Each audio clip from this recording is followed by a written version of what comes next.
Satu kalimat menggetar jiwa, mengalir tenang dalam dada. Tiada Tuhan disembah selain Allah, dan Muhammad pesuruhnya. Saat pertama ku lafazkan, tunduk hati penuh keinsafan. Langit terbuka, bumi bersujud.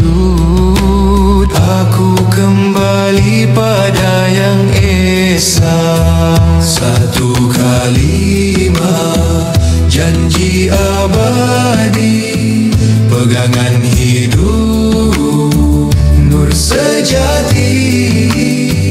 Dalam susah, dalam tenang, aku tetap menyebut namamu Tuhan. Satu kalimat cahaya terang, membelah gelap dalam perjalanan.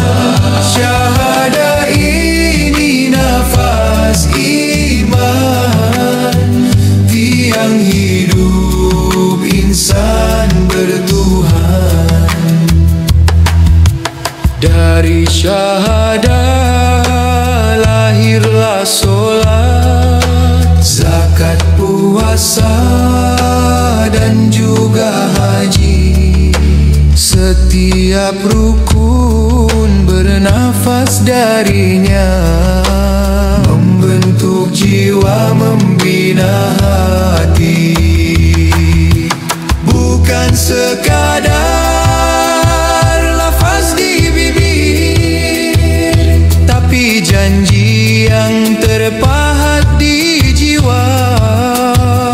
Aku hidup hanya kerananya, aku mati pun kerana cintanya. Satu kalimat janji abadi, pegangan hidup, nur sejati.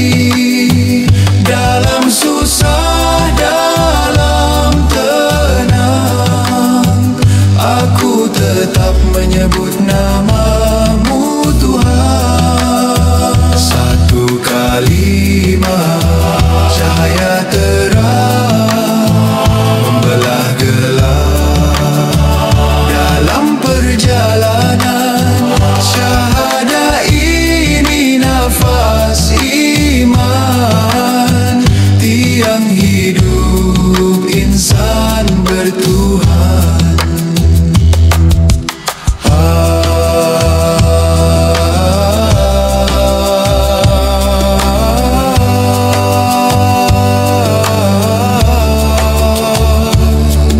Aku bersaksi bahawa tiada Tuhan yang disembah melainkan Allah, dan aku bersaksi bahawa Nabi Muhammad itu pesuruh Allah. Satu kalimat selamanya.